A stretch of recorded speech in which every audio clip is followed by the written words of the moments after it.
What's up, y'all? Welcome back to Saturday School, a series where I study a skill or area that I wish I'd paid more attention to as a kid. Season 1 is about rap, and this is week 5. Now, this week's homework was to listen to 3 Feet High and Rising by De La Soul and Dirty Harriet by Rah Digga. Before we go over homework, I'm going to remind y'all of the class rules. Rule number 1, listen to the album in one sitting. Rule number 2, listen to the album in order. 3, listen to the album at least twice. And 4, probably the most important, the first time you listen to the album, no multitasking allowed. The only exception is taking notes on the music that you're listening to. Now, I take all my notes using this worksheet that I created specifically for this series. If you're watching this on TikTok, I can DM it to you if you leave me a comment below. And if you're watching this on YouTube, the link is already in the description below. Okay, disclaimer. Everything after this point is going to include spoilers and details about the albums. If you don't care about spoilers or you just already familiar with the music, then you got nothing to worry about. We can just jump straight into it. Now, when I first put this list together, I had only heard about De La Soul, but I didn't know anything about him. And Rah Digga was somebody I had never even heard of. But everything I saw online was just nothing but high praises for both of them, so I added them to the syllabus. I didn't know a lot about these artists before going into this, so it's not a lot I got to say, so we can just jump straight into the homework. 3 Feet High and Rising is my new favorite album of all time. It was that good. And this low-key might spoil the end, because if it's my favorite album of all time, Rah Digga didn't win. But let me tell you why. So what makes this my new favorite album of all time is it's the energy, the playful nature, the cadences they had, the flows that all three of them had. It's just, the whole project was just amazing. I got way too many favorite tracks to pick just one, but if I had to list them, I would definitely say I Know, Say No Go, Potholes in My Lawn, Me, Myself, and I. What was the last one I wrote down? Ghetto Thing. I loved all 5 of them tracks. Like, phenomenal work. If I had to pick top 2, I probably would say Potholes in My Lawn and Say No Go. No, Potholes in My Lawn and Me, Myself, and I would be my top 2 probably. But I liked all of those tracks a whole lot. There is no least favorite track. We skipping straight to number 3. One notable quality about the artist's style, lyricism, flow, or accent. I think something notable about the style of De La Soul, or this album specifically at least, is just how youthful and fun it is. Like, a lot of the stuff I've listened to has not been so bright and fun and like happy-go-lucky. And I feel like, how do I put this? So I know that rap has always been political. Art is inherently political. I get that. And I also get that rap is also a way that a lot of people just represent their reality or express their feelings. And that ain't always got to be happy-go-lucky or bright and exciting. But this album was definitely a breath of fresh air from a lot of the stuff that I listened to, honestly. And last but not least, number 4. One compliment I would give the album. I would say the unique style of it. Now, I don't know if this style is specific to the 80s or like that era of rap. And I know that their flow and their trends are like, I've heard 80s rap here and there, so I know that they definitely were of the times. But at the same time, I do wonder if the way they went about it was unique or if that's just what rap was in that era. You know what I mean? Honestly, I was also impressed that they fit 23 tracks into an hour and 3 minutes. They was putting in work. Okay, general notes on the album. This album is probably one where I took some of the least notes because I was just like, this album had me up and like dancing. Like I stopped writing because I was just like grooving and stuff. And this the first album that's had me just like completely stop writing for like multiple parts of multiple songs like that. You know what I mean? I've enjoyed everything I've listened to, but this album really like it hit me in a different way. And I like that a lot. Also, listening to this album makes me want to explore similar artists because there's no way that if the way that De La Soul approaches rap wasn't already part of a subgenre of rap that existed at the time, I'll bet money that they sparked an entire subgenre of rap just from their unique style. You know what I mean? I also thought it was cool how they sampled James Brown twice on the same album and took 2 completely different routes with it, which was very cool to see them take the same sound or the same song and spin it in a couple of different ways. I like the song Take It Off because it just sounded like us being us. It sounded like they were freestyling and messing around, and it just worked. Kind of like if you ever seen that video of the 85 South Show podcast and DC Young Fly and Carlos Miller and them, they spontaneously made like a spoken word poem about where they were like, you are already fine. You could tell that wasn't pre-written They're just artists and they created that on the spot and it was good. You know what I mean?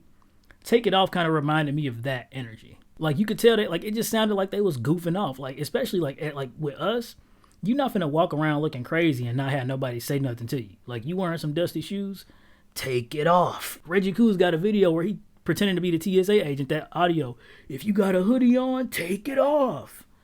Different energy, different vibe. But my brain went there. Same thing with that song, A Little Bit of Soap.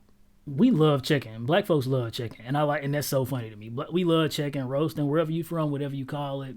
If you not on your P's and Q's, we getting on you, and that's just how it go. Treadwater was a really nice song too. I like the fresh fish fillet line and rhyme. I thought that was pretty funny, and also it had a nice message, and it was also very subtle and casual about it. It felt like they were walking you through the message instead of shouting the message at you. I liked how they delivered it.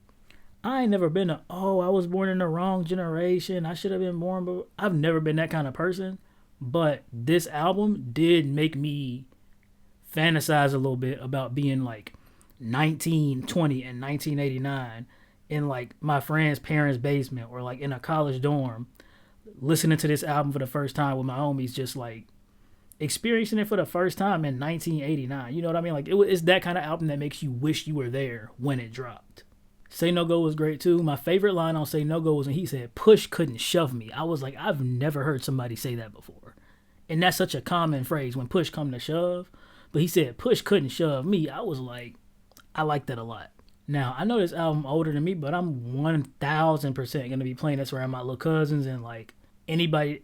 I'm going to be playing this album around the whole younger generation. And I'm going to just be like, y'all don't know nothing about this. Y'all wasn't around when this dropped. Neither was I, but they don't know that. I was born in the 1900s. That's old to anybody. That's old to most kids these days. Now, by the time Do As Daylight Does came out, I was already standing up and dancing, and my notes started getting real shout toward the end. You see what I'm saying? I did like the song Buddy, and I got to hear Q-Tip for the first time from A Tribe Called Quest, because A Tribe Called Quest is on the syllabus this semester. So stay tuned for that. I also liked when Dude said jungleistically. I've always liked making words up and just creating my own random words.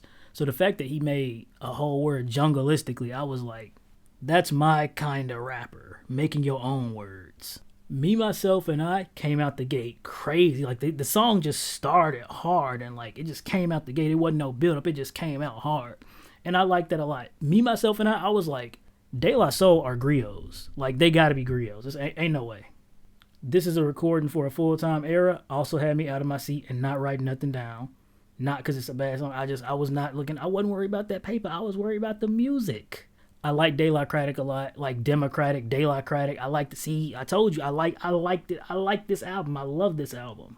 Daisy Age was great too, of course, but the audio sounded a little bit different than the other tracks. And I don't know if it was like a stylistic choice or if it was like recorded somewhere different, and I could be tripping, but it sounded a little different to me. But I liked it, but it sounded different, and it just like made me curious. Okay, that's everything for the first album. Now on to album 2, Dirty Harriet by Rah Digga. Now, like I said, when I went into this, I didn't know who Rah Digga was. I hadn't heard of her, and I didn't understand why the album was called Dirty Harriet until I got to track 2, and she called herself Harriet Thugman. When I say, I was like,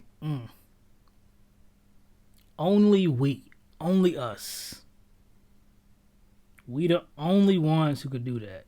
Okay, honestly, while I was listening, I kept hearing this dude rapping, and I'm like, I know this voice. And because I listened to Timbaland last week in episode 4, my brain is like, that's Timbaland. Timbaland did the same thing last week, and I'm like, no, that's not Timbaland. And then I was like, Busta Rhymes.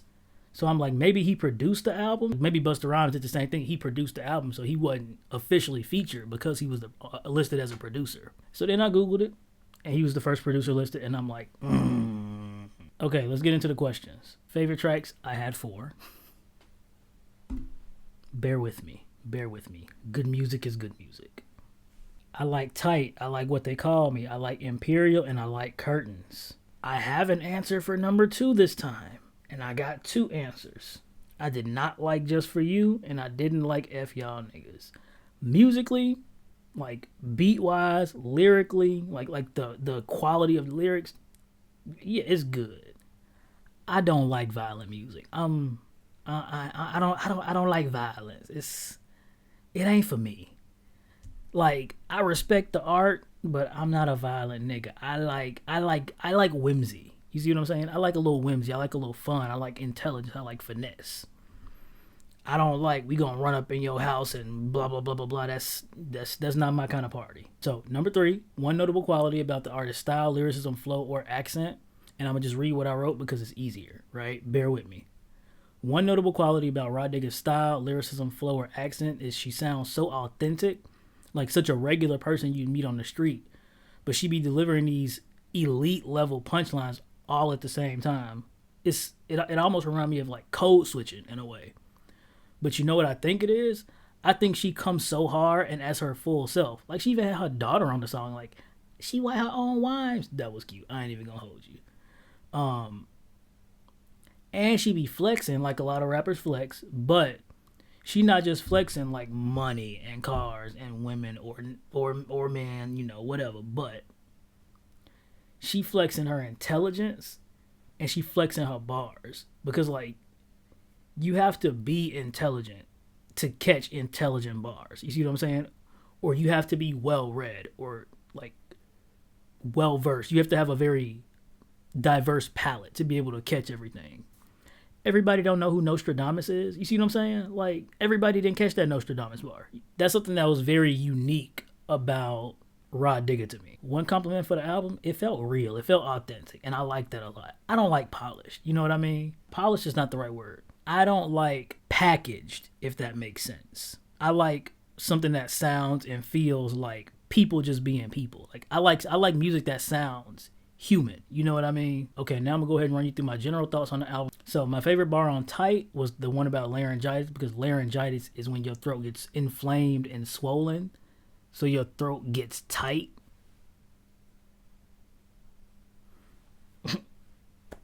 Rah Digga pen is disgusting. Now on What They Call Me, I like to hit you with heat sweeter than vanilla.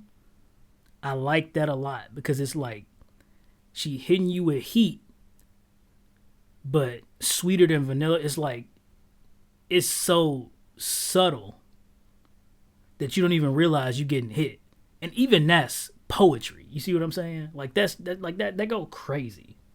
Now, one bar that I didn't catch until I wrote down part of it, and then I had to go back and Google later to figure out what I was trying to figure out what it meant because I had a hunch, but I wasn't sure. So she said, "Dead 'em like Gamma if they ain't got no manners." My first thought was, is Gamma a character or a reference to something? Then I was like, Alpha, Beta, Gamma. Like I started thinking math, and I'm like, no, wait, gamma rays, gamma radiation, and I was like, so I had to Google gamma radiation to make sure I wasn't tripping. Gamma radiation is deadly. So she said, "Dead 'em like gamma radiation." Do you know how that's an intelligent bar, bro? How many people do you know just casually know what gamma radiation does that aren't already autistic? You see what I'm saying? Out the window. Phenomenal. Imperial was also a real fun song. I especially like the whole skit in the middle. And also, Imperial is a song that I feel like needs a music video if it don't already got one. Also, fun fact, all of these episodes, I have not watched a single music video for any of the albums. I've only been listening to the music. So honestly, maybe I might do a series at the end where I just kind of talk about them, where I rank my favorite music videos, or I go through and see which music videos are, you know, something like that. That's another story for another day. Let's stay on topic. We almost through. That's the problem. I be getting off task. Okay, I think energy-wise, Curtains was probably my favorite because it had me hype. I was like, Rah Digga come around, it's curtains. Like, I was turned, bro. Like, that was an amazing song. I was hyped. Also, in Curtains, there was this, like, almost lyre or lyre sounding instrument. Like you know, like the medieval, like, baby harp looking giant. But yeah, so I feel like the lyre sound, that, like, lyre, I forget, I don't know how it's pronounced. That, like, you know, it looked like a baby harp. They use it in, like, Renaissance fairs in medieval times. That instrument in the background of Curtains, it made me feel like I was in a black-owned tavern in medieval times. At Rah's Tavern, they seasoned the mutton. I also really liked the transition from Showdown into the last word. That was real nice, and I liked it a lot. Also, I couldn't place the outsider's accent when I first heard it, and I'm like, is it New York? Is it somewhere nearby? because they said, I mean, both of them sounded a little different, but I couldn't place their accent immediately. I had to look that up later and see what the answer is. One of the lines I really liked on Breakthrough is how she said, "This is for cats checking for raps, not tracks." Like, she was like, "Look, I'm here." She's like, "I rap for the people who like lyrics, for the people who like the art of rap," and I thought that was real cool. Like, she knew her target audience. I seen Straight Spittin' Part 2. I was like, is there a Part 1? Do it exist? Do I need to go listen to Part 1? Does Part 1 give me context? Find out next week on Dragon Ball Z. I also like What's Up With That. No major notes on that. I just like the song a lot. Another thing, I didn't realize until I was listening to close to the end on Handle Your B.I. when she was talking about, they asked why, like where she was basically asking, like they asked why my name is my name, something like that. And they were like, Dirty Harriet. And I'm like, she called herself Dirty Harriet. Well, when I heard Harriet Thugman, I'm like, Harriet Thugman is crazy. But it took me to the end of the track to be like, oh, I guess because she called herself Harriet Thugman, that's why she called herself Dirty Harriet. Or I wonder if it's like Rah Digga. I wonder if it was a play on like digger, like you dig dirt. But I don't know. That's something, if you know, let me know in the comments. I'm just spitballing. I'm not sure. And lastly, I really like that Nostradamus bar and Clap Your Hands. That's not even her best bar. That's just something she did. You know what I mean? But I liked it a lot. And I liked how she said niggas have to go rewrite in most cases. Like, she was like, they hear my stuff and they gotta go beef theirs up because I'm just that cold. So overall, I really like this album too. I did have 2 least favorite tracks, but overall the album was great. All right, that's all my thoughts for this week. All I got left to do now is give you your homework. So next week we are going to be switching it up a little bit. Still 2 albums, but we're doing 2 female artists. The first artist is Salt-N-Pepa, and we're going to be listening to Hot, Cool, and Vicious. The second album is Let There Be Eve, Ruff Ryders' First Lady by Eve. So let me know what you thought if you're already familiar with the music. If you like what I'm doing, feel free to leave a like, comment, or subscribe if you want to see more videos just like this. And I think that's everything, and I'll see y'all next week. Class dismissed.